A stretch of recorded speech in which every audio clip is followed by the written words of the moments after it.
Blessed are the peacemakers, for they will be called children of God. Matthew 5. We live in a world full of conflict, family tension, silent grudges, online outrage. Everyone wants peace, but not everyone wants to make peace. Because being a peacemaker isn't easy. It means stepping into the middle of tension, not avoiding it, not inflaming it. It means choosing humility when you'd rather be right. It means seeking unity, not uniformity. It means reflecting the heart of God in how you treat others. Jesus didn't say peacekeepers, he said peacemakers. There's a difference. Peacekeeping avoids conflict. Peacemaking transforms it. Peacemakers confront the broken parts, but with gentleness and grace. They don't stir division, they bring healing. And that's exactly what Jesus did. He came to make peace between a holy God and a sinful world. He himself is our peace. He didn't just talk about peace, he became it. And now he calls us to follow him in the same way. But how? It starts small. You choose forgiveness before bitterness takes root. It starts small. You choose forgiveness before bitterness takes root.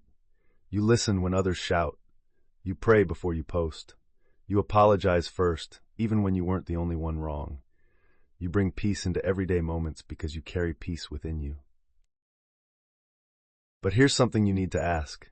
Am I being a peacemaker or just a people pleaser? Because there's a difference. Peacemakers seek truth with grace. People pleasers avoid truth to avoid discomfort. Peacemakers honor God, even when it makes others uncomfortable. People pleasers honor people, even if it means dishonoring God. So how do you know? You ask. Am I staying silent because God wants me to, or because I'm afraid of what they'll think? God-pleasing might cost you popularity, but people-pleasing will cost you purpose. One brings peace rooted in heaven, the other only delays the storm. And here's the blessing. They will be called children of God, not because they're perfect, but because they reflect their Father.